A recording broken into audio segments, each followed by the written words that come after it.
Okay, so welcome again to the Strategic Design Seminars of UNIDCOM PhD course in design. And it's really great to have such a fantastic group of speakers like you, Leah, during this module of incorporating design in business practices. And the goal is basically to build knowledge and sharing views and experiences and discussing future research areas, which is something that is very important for our students. And your presentation will last 60 minutes. And then we will have like time for questions from the audience for about like 30 minutes. And I really hope that we will have like a very rewarding experience for everyone. And today Leah is our guest speaker, and I will have the time to discuss with Leah her work. But first of all, I would like to thank you very much for accepting my invitation. And maybe we can start, and I will hand over the session to you. So please start with your presentation. Thank you so much. Okay, thank you, Rui. Thank you for the invitation. It is a pleasure to be here, and especially to talk about design research and service design and the collaboration, a bit of the experience with the collaboration with companies. So I think you already know, so I shared, I think, a brief bio, but anyway, my background is not in design. So I started in economics and then I took an MBA. And then I went to I started studying adoption of online services by some time ago. I shouldn't say this because I feel old by saying this. But around almost 20 years ago, we were studying the adoption of online banking and online services.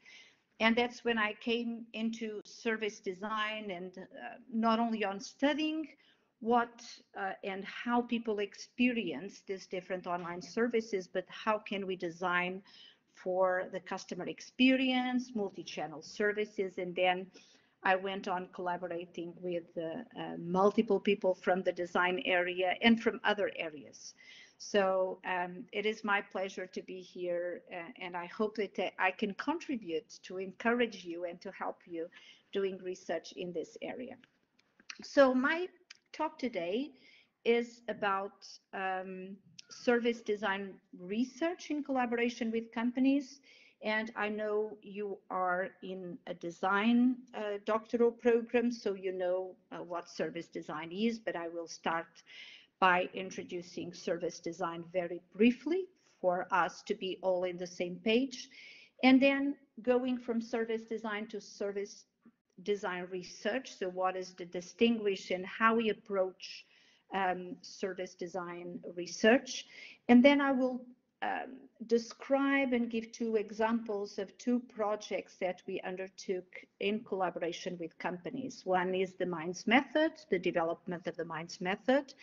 That was based not only but also on a project on the design of a melanoma detection service, and also another project in collaboration with another company on developing integrated approaches for product service system design, and this was undertaken with a manufacturer and developer of laboratory equipment. So two quite different projects, but I think that they all enabled at least me to learn a lot. And then I went on with some conclusion. I will go on with some conclusions about some challenges and some let's say guidance, if I may, with based on my experience on collaborating with companies in design research. When we talk about service design can be and let's say this is the standard most broad way to describe service design as this human-centered, holistic, creative, and iterative approach to service innovation, to creating new services by combining service research and design fields. And in fact, one of the richest experiences I've been through was the coordination of a Marie Curie action on service design for innovation, where we brought together designers, people from management, people from IT and engineering on working on a service design research for innovation. The idea is this approach, this design approach to creating new services. And I would like to say that this brings two perspectives. So what, especially for designers, those who come from a design background, so what is the point of talking about service design? And we believe that service design brings together, on the one hand, this design approach. And I have here the seminal book of Herbert Simon on the science of the artificial, which is a very, very broad, encompassing way to define design. And on the other hand, a service system, service logic perspective. So I would say that service design is it's not just the design of services as we can see in a service sector, like designing for retailing or for banking or for the hospitality industry. It's a lot about adopting a service mindset, this service logic, and the service systems perspective when we are designing something. Going on to what do we mean by saying that we adopt the service systems thinking perspective, it has a lot to do on a focus on understanding the different actors and how they co-create value. So thinking about systems that even if you're, for example, designing for Volvo, Volvo has become also not only a product company, but also a service company, because they do not only sell trucks, but they manage truck fleets. So this service mindset can be a lens for you to look at multiple problems and think about, okay, how do different actors interact and co-create value, and how can I design solutions to enable actors to co-create value? So service systems thinking is a lot about developing value propositions for and with customers and other actors. So proposing new value and enable customers and other actors to co-create value. So I would like to emphasize this because sometimes we may think that service design is the design of services in the service sector, but let's say in the last years, in the last decades, I would say, service design has evolved much more into this designing with a service mindset, with a service perspective. On the other hand, like any design approach, service design adopts a design thinking approach that involves these iterative phases of exploration, ideation, reflection, and implementation.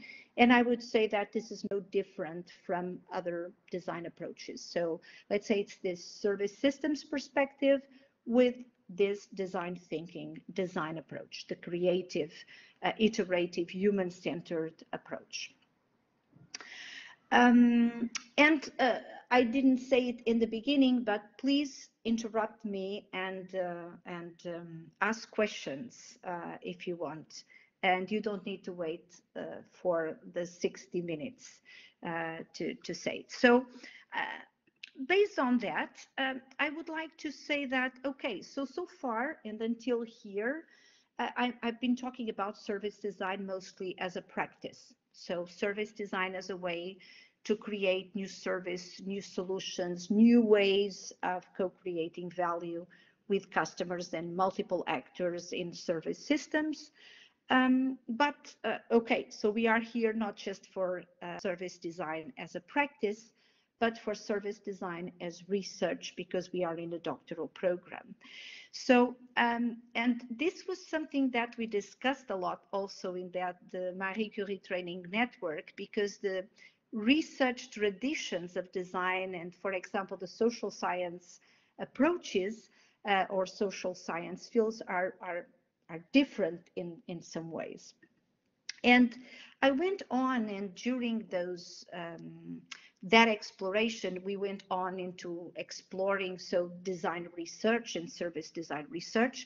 And of course, although the practice of design is a foundation of design knowledge, so as we practice design, as we are involved in more and more projects of creating new services, of designing new services, we acquire and develop design knowledge. That isn't necessarily design research. And I like this article. Then I will have in the end of the presentation the references. This article from Friedman, and he clarifies that even though design knowledge arises in part from practice, we develop it is not practice, but systematic and methodical inquiry into practice that constitute design research. So somehow we need to turn somehow our mindset from practicing service design to solve a concrete problem, to create a concrete project or service, for developing a systematic and methodical inquiry into that design practice or multiple design practices. So it's a different thing, although they are related. Also, I think that this article from Folman also is interesting, as he clarifies and develops that design studies, unlike design practice, design studies seek this general rather than the particular. So one key point in research, and if you want to publish a paper somewhere, is okay, even if you're reporting a case study, what kind of general knowledge of design you can extract from that case. And we will talk about this when collaborating with companies, because it may be very interesting for the company to solve that particular problem, but that doesn't enable you most of the times to publish a paper, a research paper. So it's this distinction of going from particular to the general, and focusing on describing and understanding and generalizing, then the mere creating and change the world. So they are both useful, but they are distinct.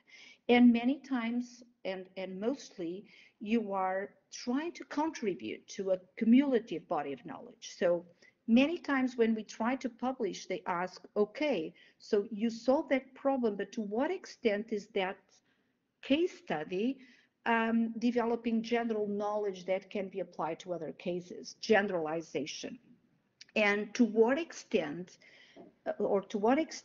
is that knowledge contributing to evolve design theory, design knowledge, design practice? Okay, so this is important because it will be connected to what we do, and Buchanan and both Buchanan and Friedman, they distinguish these three kinds of research that you can see in sociology, that you can see in chemistry, but that you can see also in design research. So the basic research that focuses on the fundamental problems and design principles, so to develop theory of design, apply the research.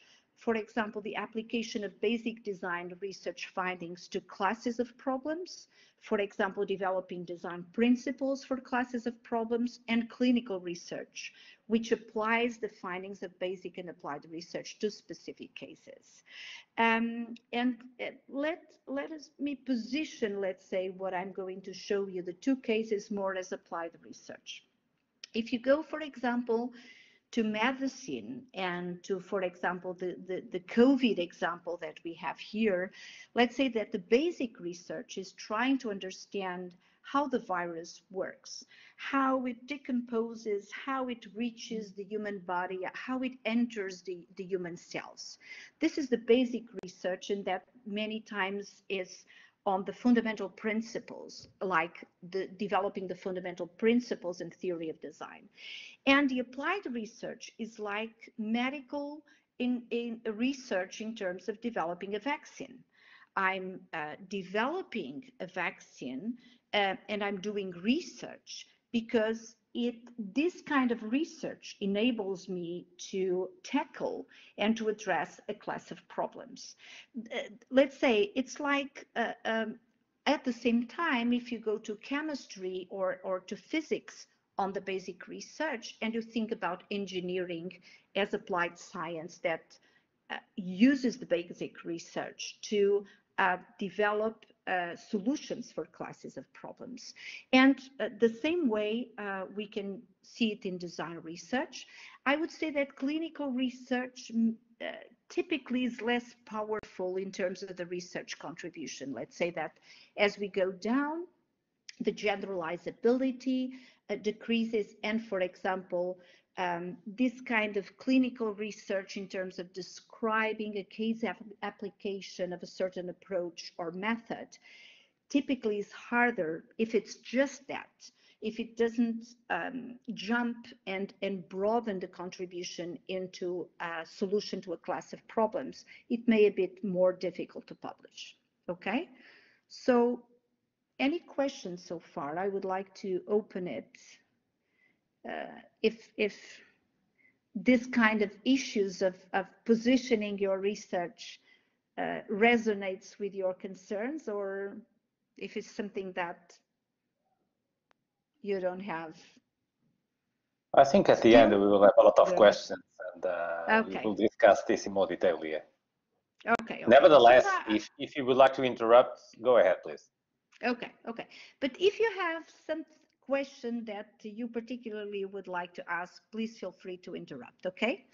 So I will then, so with this introduction about service design, because it's like the domain where I have been doing research, and also an introduction in terms of, so in design research, you will find multiple approaches, multiple avenues, but it's a little bit to position the research that I'm going to present here. So now I will focus more on, okay, so some examples of service design research in collaboration with organizations, and in this case, at the School of Engineering at the University of Porto, where we conduct, I would say, engineering and design schools have a lot of tradition of conducting research with companies, because we need empirical ground to apply our models, to evolve our models and approaches. We need empirical ground to study our customers, designers, and so on. So the collaboration with companies is very important for us. And in our research group, we have collaborated with multiple companies, some smaller ones like L'Oréal, it's a small and medium enterprise, big companies like EDP or Continent. Zone is still here, but now it's not, so it no longer exists.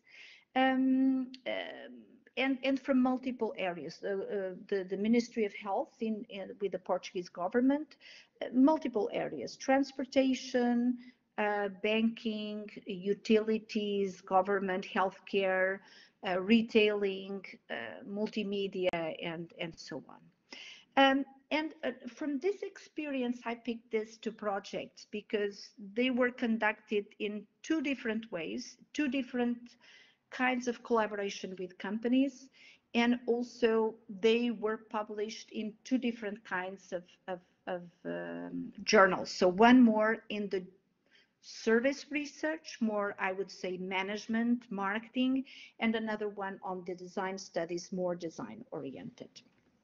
Okay, so the first project was a project that was focused on developing service design methods, and both projects focus on developing new service design methods, and from that perspective they can be positioned as applied research, in the sense that and design science research, on design research, where we try to evolve methods that aim at solving classes of problems. And what was the class of problems that we were trying to solve here? The point was that based on research and our experience, we considered and we identified a research gap, which was the lack of integration of management and interaction design perspectives in service design. So many times in multidisciplinary teams, we have managers that do not know how to talk and how to interact with interaction designers when we develop and design technology-enabled services. So that was the point, and let's say that the contribution was the development of both a method and a set of models to support that. So what were the objectives? To integrate then service design multidisciplinary contributions, particularly the management and interaction design. So on the one hand, leverage technology to support service innovation, but we need to bring those languages, those perspectives together. And at the same time, evolving service research and service design through interdisciplinary integration. And for that, we adopted a methodology, design science research, that is used for that kind of applied design research that involves, let's say, advancing knowledge by creating and evaluating artifacts. And what do we mean by artifacts? These artifacts can be constructs, but I highlight here models and methods. So we are developing new methods and models of service design. Okay, so that is the point. Again, to solve a class of problems. And we followed, and you will also find this in the references, if you want, the steps of design science research process. So even if we apply this to a melanome project, and in the end we had a concrete outcome of a service and an application, the aim and the process to become research needed to involve a more rigorous research methodology. So one important point is, for example, although we apply design thinking, exploration, ideation, prototyping and testing and implementation during the application to the concrete case, the methodology is not the design thinking process. The research methodology is this design science research process, which involves the identification of the problem, which was the lack of integration of management and interaction perspectives in service design, the definition and the objectives of the solution, so developing an interdisciplinary framework for integrating these two perspectives, then design and development. Conceptually, we went to see the different management models, the different interaction design models, and how we could integrate them. Then the demonstration application. In this case, we applied, in the melanome case and other case that I won't show, two applications where in this point 4, we apply the design thinking process to see if the method was useful, and then we evaluated based on a set of criteria.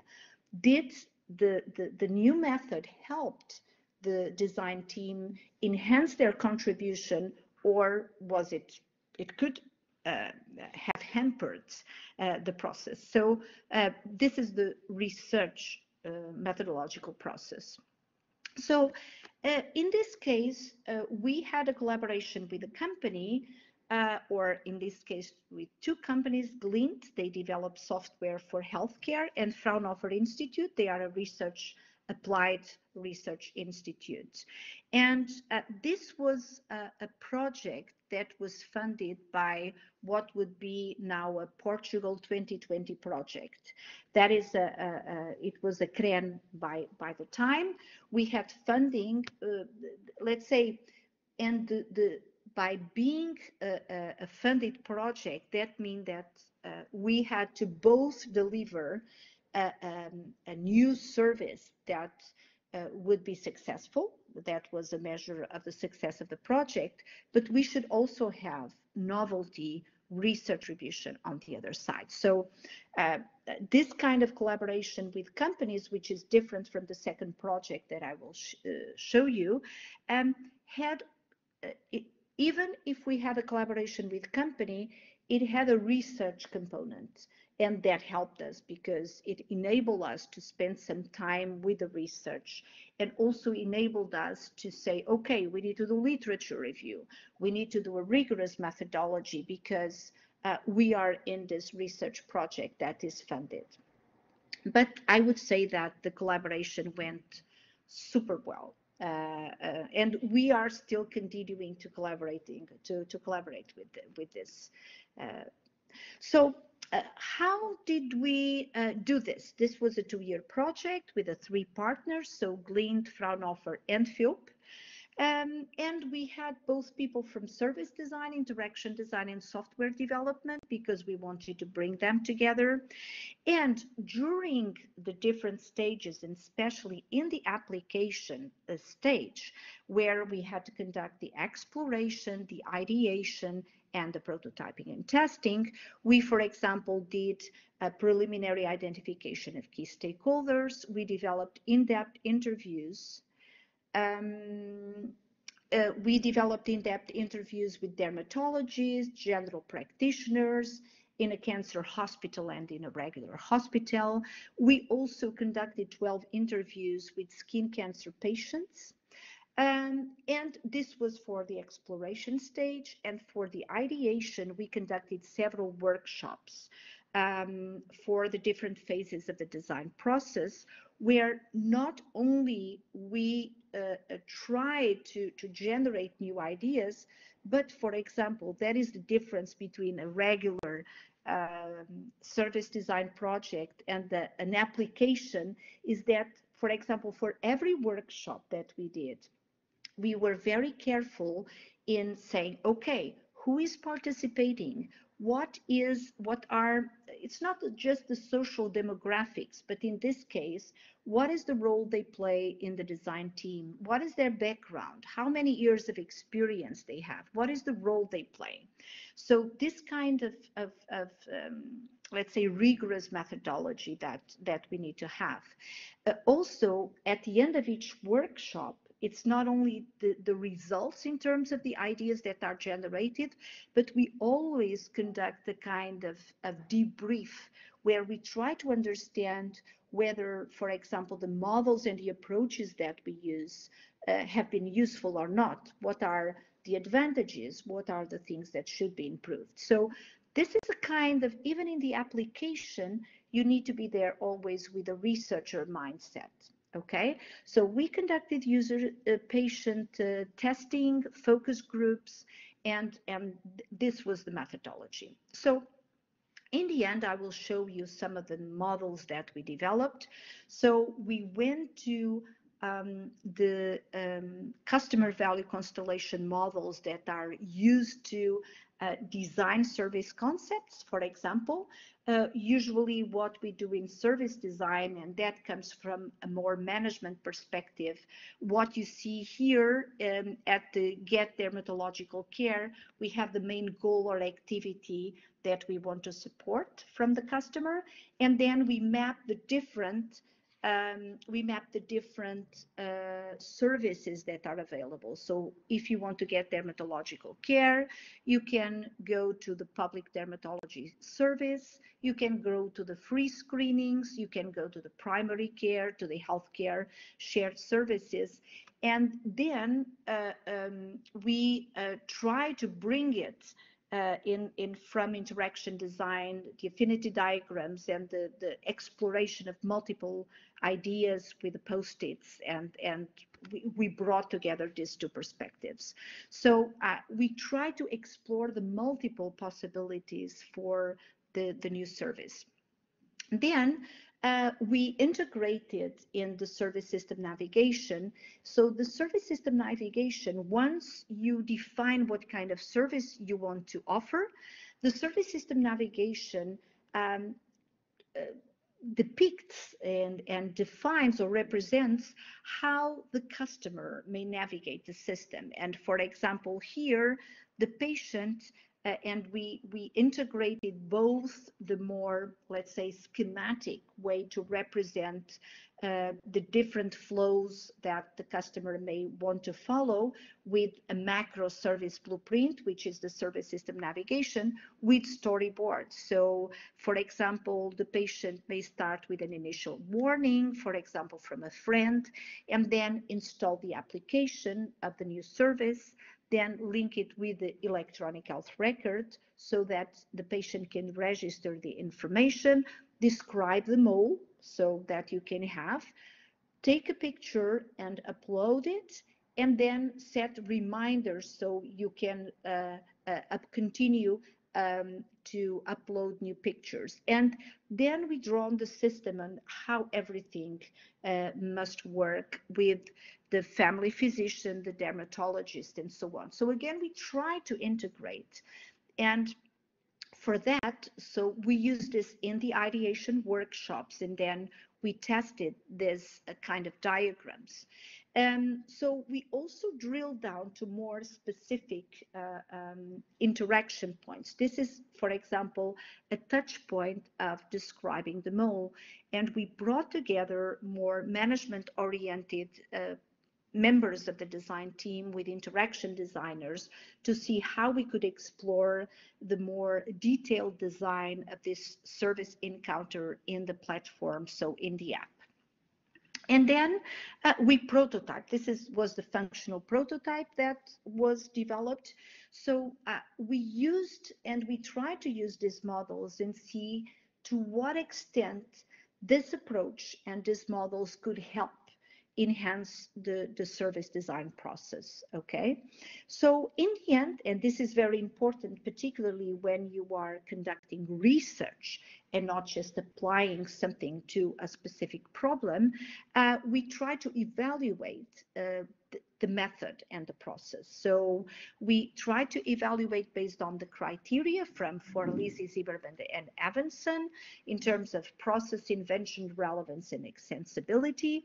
And we also evaluated with the different stakeholders. So along the process, we had monthly meetings with other partners to understand to what extent the process and the model and the methods that we were using were helping, what were the problems and what were the advantages. We also had 3 workshops to design the service concept, to design the service system, and assess the usability of the service prototypes.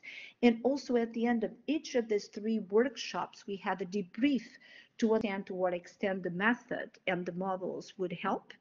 And we also had a focus group with 10 participants from the different partnering institutions, specifically to evaluate the process. So I think that this also hopefully will highlight the differences between conducting a specific research project or a specific service design project with a practice mindset and this research oriented, where we are constantly evaluating, trying to understand about the process and whether the novel methods and models that we introduced can help or not. So in the end, we, let's say, concluded as based on the results that the minds could help and could enhance the service design approach, particularly for when we have technology-enabled services where we have management and interaction design teams working together. And this was published more on a service research journal, more a management-oriented journal. And this was one point. So far, let me see. Okay, so I have here one question in the transition of from when I conclude this case to the other. Yes, we have, I would say, many research projects and service design projects where we are designing services for internal employees of the company. It can be either, for example, we had a project for healthcare workers, for example, because they have shifts and they have problems sleeping that influences the sleeping. So they were developing a system that would, even with lights, the intensity of lights, to first control your sleeping quality and also try to understand how we could improve the environment of the work environment to overcome or at least diminish those problems. But nowadays, health workers, the environment is not good. But for sure. Okay, any more questions? before I pass to the, okay. Okay, so this was one project, and I will go through another project which was different. So the previous project was conducted with service companies, so IT service, IT developers for healthcare, so both a service company because it's an IT service company and also because it's working for healthcare, so double service. In this case, the challenge and the aim was to explore and understand to what extent we could bring service design to manufacturing companies and to what extent we could enhance existing product service system approaches to support this transition of manufacturing companies from product manufacturing based companies to business models and to solutions that would be more systemic and would involve integrated solutions of products and services. And this was conducted, so let me just say that the previous project was conducted within a PhD project, Jorge Teixeira. Jorge Teixeira has a management background, and this project here was the part of the doctoral work of Nina Costa. Nina Costa has a design background, and she conducted her doctoral program in the engineering design and advanced manufacturing area. And we worked together, so Nina Costa from design, and we worked also with Nicola Morelli. So he is from the design area. Sorry, that's the problem of working from home. The neighbors do some noise. And also Chris McGee from MIT. Okay, so what was the point? And I think that also it is important when you think about your research is, what is my research question? I'm pretty sure that you have been wondering, what is my research question? To what do I want to contribute? Okay, and the idea here, let's say, where is in the previous project, the problem was the lack of integration between interaction design and management. When we are designing technology-enabled services where we need both perspectives. Here, the problem was the lack of integration of product and service. So let's say that from a goods dominant logic, we started, or manufacturing companies traditionally were very much focused on the physical component of their product or solution, and the service would be a bit of an add-on, warranties, post-sales service, but nothing very important, to a PSS approach, product service systems approach, that has a lot of tradition in design. And for example, Nicola Morelli, that I mentioned, is one of the founders of PSS design. But still, what we found was that in this product service systems approaches, still the focus was very much the organization. If we would go at least to the traditional product service system approaches, you would correctly have a more systemic approach, but more on the systems from an organization's point of view. And we thought, and that was hypothesis, let's say, that service design could contribute to further this evolution of product service system design with a stronger focus on value propositions and value co-creation with customers. So bring in this kind of not product and service, but product value and service value into a valuable solution. So that was our, let's say, main point, our approach. So what was the development? So there was a conceptual development. So this also followed a bit of design science research, but especially, and as you will see if you look at this article for the Design Studies Journal, we didn't need to go so much into a more, let's say, step-by-step approach. And let's say that we could have this three main stages of our research methodology. First, we went to the literature, we went and looked to what do we have in product service system design, what kind of methods, approaches, models do we have? And on the other hand, what do we have in service design? What kind of mindset, approaches, models, and methods? And based on that, again, we try to integrate the two perspectives, okay? And so we start to hypothesize and develop a new integrative approach. What kind of models could we develop? How could we integrate them?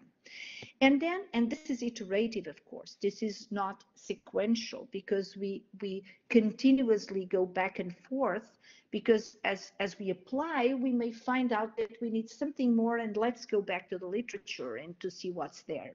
So the second stage was the application of the new integrative product service system approach in the context of a manufacturing company. So we had a collaboration with L'Oréal.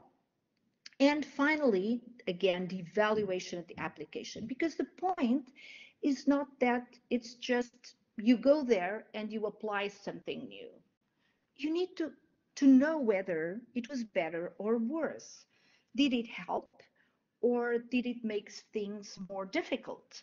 So that's why with a research mindset, you need to be constantly inquiring, both in terms of to what extent is this generalizable, to what extent what I'm proposing works, and then the application and the design practice help each other, because in this case, the design application is a way for you to evaluate your hypotheses, your new models, your new proposals, your new frameworks. So again, we worked with this, and as I mentioned, we had, in this case, and let me tell you, that in this case, we had a more specific contract. So Nina Costa was conducting her PhD research, and we had a specific contract with L'Oréal, because they had a project for developing a smart lab.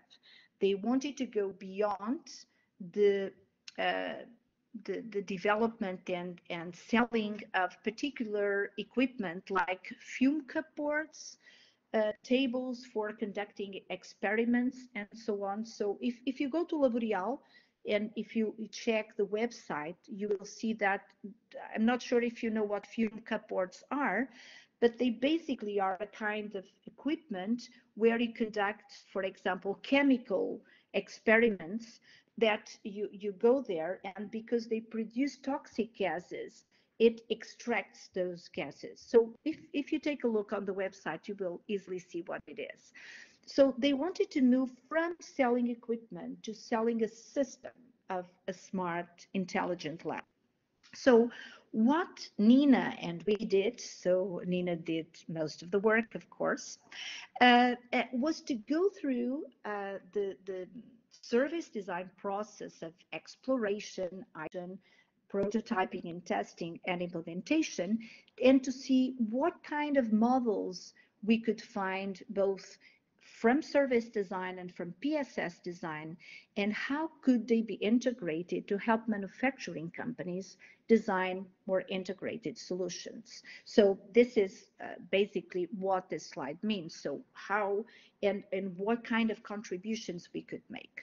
So for example, in the case of the exploration stage models, she went, for example, to customer experience modeling, which is a way to model the customer experience in service design, but that experience, a customer experience modeling, doesn't show so much the physical artifacts that are so key if you are designing, for example, a smart lab where the physical components are so important. So she extended this kind of customer experience modeling to better represent and depict the different physical components. She also went to contextual design models, and she also added and evolved, for example, the physical space. One of the things that Nina did that was so interesting is that she visited laboratories.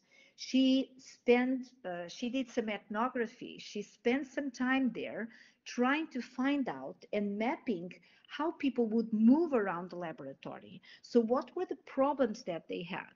For example, they were conducting an experiment and they had to pick up something from the fridge, and then multiple people were using the fridge and they would looking for some material, then they couldn't find it there, and then they had to move it, and then they had to register the results of the experiment. So she did a kind of physical space model, flow model, artifacts model. So she developed this kind of integrating the different perspectives. So then with the ideation phase, she made use of the constellation, customer value constellation, and service system navigation. And again, she went and said, okay, on the service design area, they don't represent enough the physical component of the product service system solution. So I need to add it. So she tried and she evolved those models and she applied them in the development of the Smart Intelligent Lab to see how they worked, and she evolved them. And for example, finally, in the prototyping, again, she explored multiple ways, storyboarding, visual representations of the different components of the product service system solutions, but also the testing with the physical products that were developed. So again, in the end, she was able, and we were able to propose let's say a new approach. Let's say it's not something that is absolutely completely new. We are always building upon what others have done and making a contribution that should be enough relevant, substantial, that is worth publishing, let's say. So these models are not completely new, but we believe, and our reviewers also believe, they represented enough of a contribution that is relevant to advanced service design and product service system design. So as a contribution, we try to create a new approach that integrates service design and product service system design, and understand how useful the new approach is and how it can help. And at the same time, how can we use this kind of approaches to help manufacturing companies evolve and servitize their offerings, going from products to product service systems with a more service, value co-creation, and customer mindset. Okay, and this was published in the design study. So let's say that whenever you are doing multidisciplinary research, you have a challenge because, but you also have the opportunity to publish in different research outlets. Okay, so before that, do you want to, any question?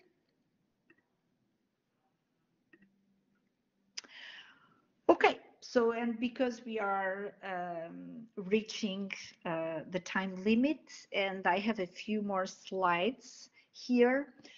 So let's say that these examples, I hope that provide an illustration of a way to conduct service design research.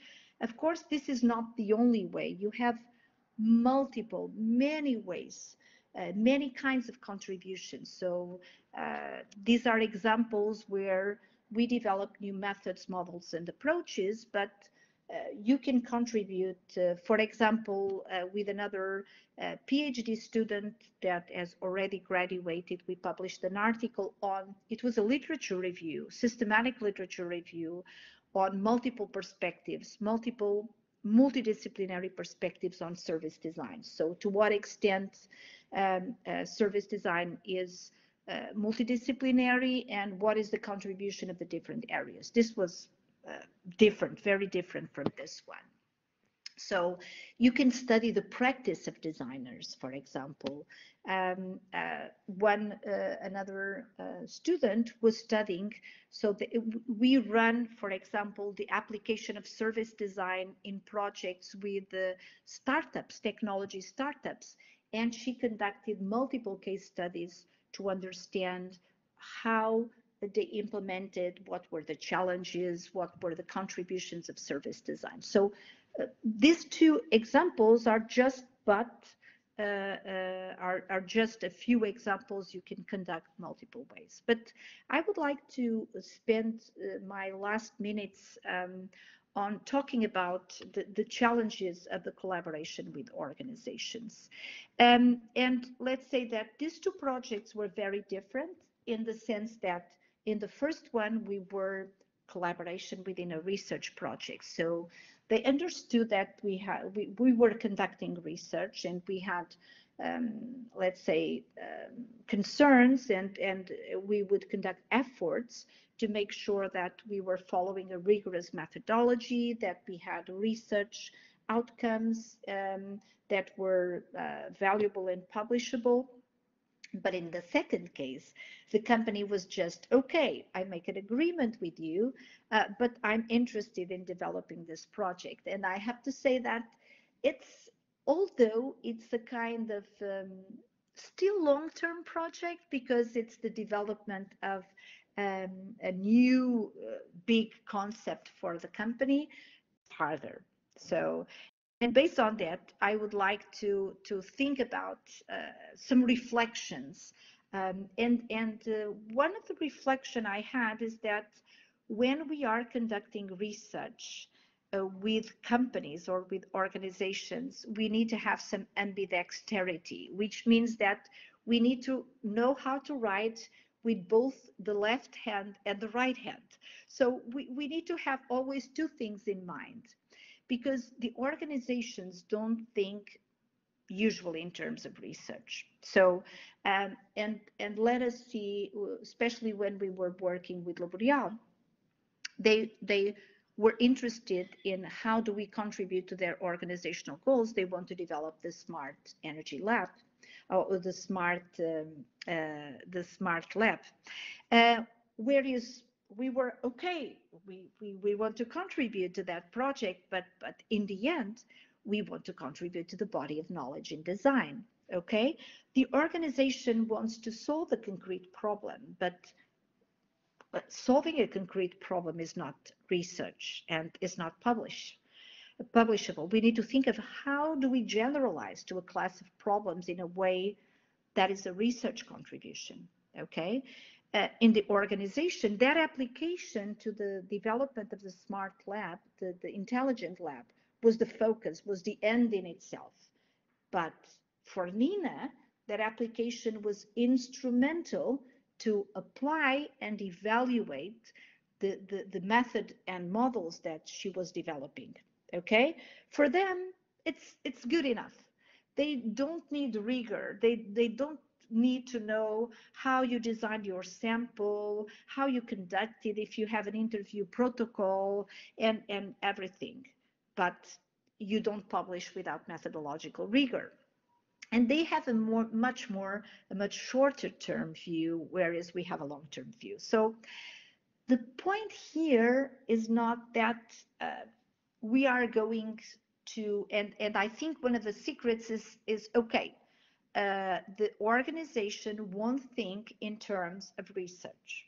Even if you have a PhD on the other side, at some point they will say, okay, I understand, but in my role now, I need to be worried about my company's goals. So I think we need to conduct research in a way that, okay, we need to understand that to have a collaboration or the funding or the data or the ability to apply our methods and our service design approaches, we need to have to give something to the company.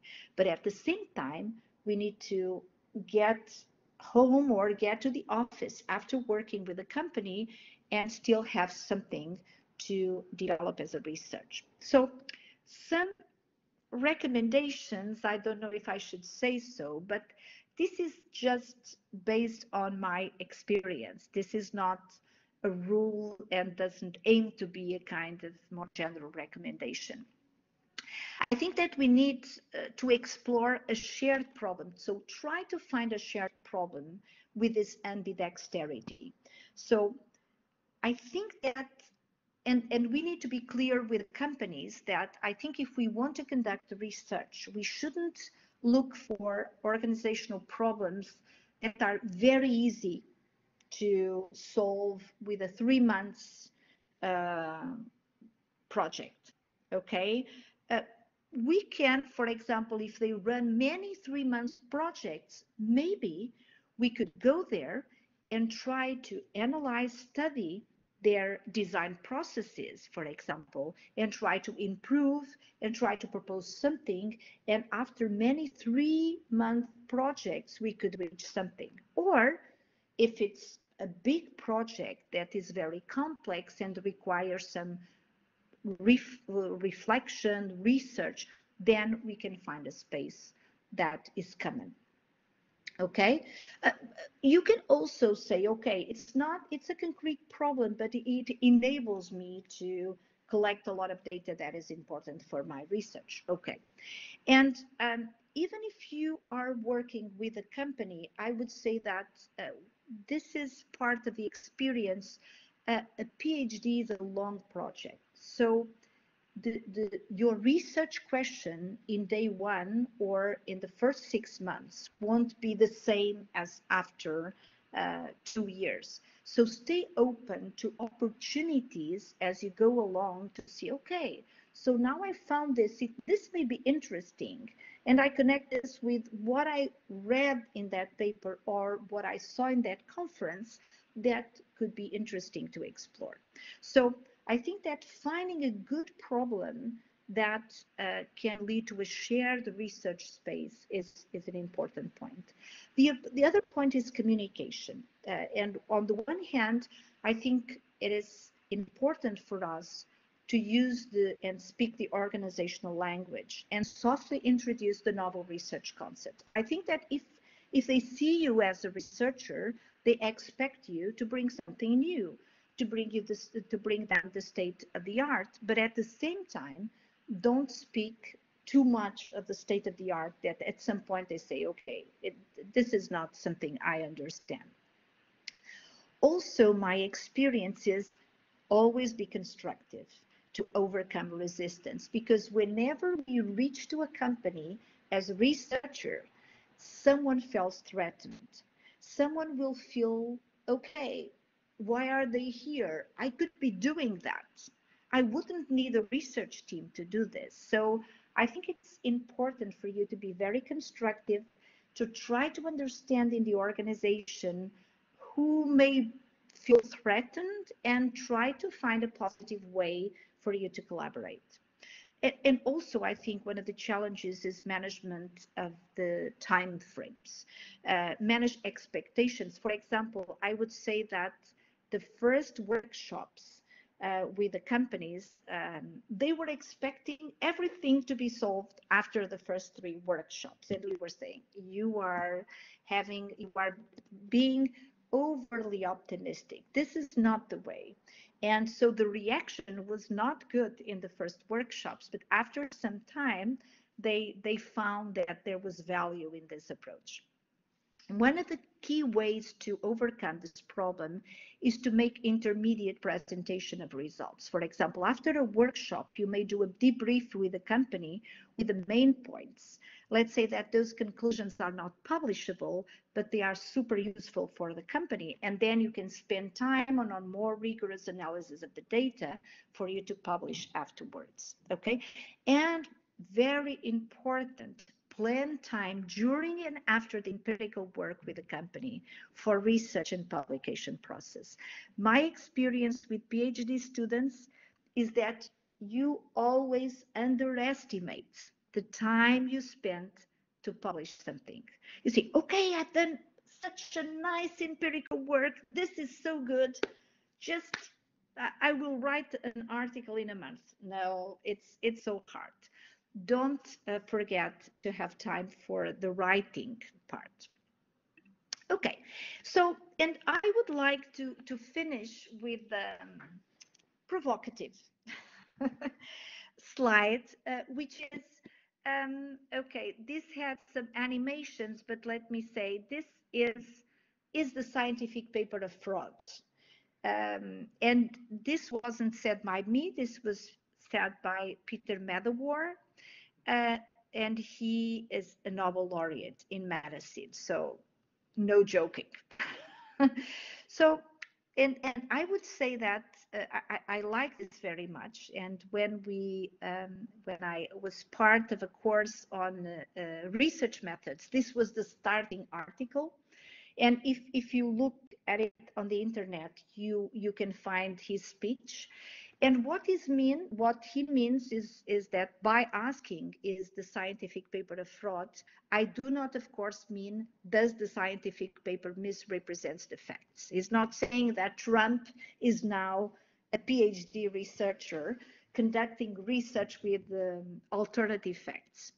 That isn't what he means. What he means is that the scientific paper may be a fraud because it misrepresents the process of thought that accompanied or gave rise to the work that is described in the paper. So, if you take a look at the two papers that I share with you, and you see the methodology so linear, so clear, so it seems that we started day one with the perfect, clear idea of what we were doing. Then we conducted that so rigorously and so beautifully, without hesitation, without problems, without going back and forth. And we went and ended with a nice result. No, it's not. Okay, so I would like to end with okay, the scientific paper is not a fraud, of course, and we want to make interesting, relevant, rigorous contribution, but the process, the research process, is much messier than what you see in the papers. It's interesting because I think it was the Oxford vaccine that was it, I'm not sure, one vaccine that they found that it was more effective to administer 30% of the dose first and then 70% of the dose instead of 50-50. And that was based on a mistake. And they said, how come that you make such a mistake in such a rigorous experiment? And the scientist was saying, you don't know how many key breakthrough let's say, research findings, discoveries were made based on mistakes. So be open, but stay focused on what you want and think that the process may be a little bit or much messier than people promised you. Okay? And thank you so much. And here are the references. And thank you. And I will be open to any questions you may have. Well, yes, thank you so much. I mean, it was really excellent. And well, we are really grateful for you sharing your experience and extremely relevant research in this field. And we will stop now the recording.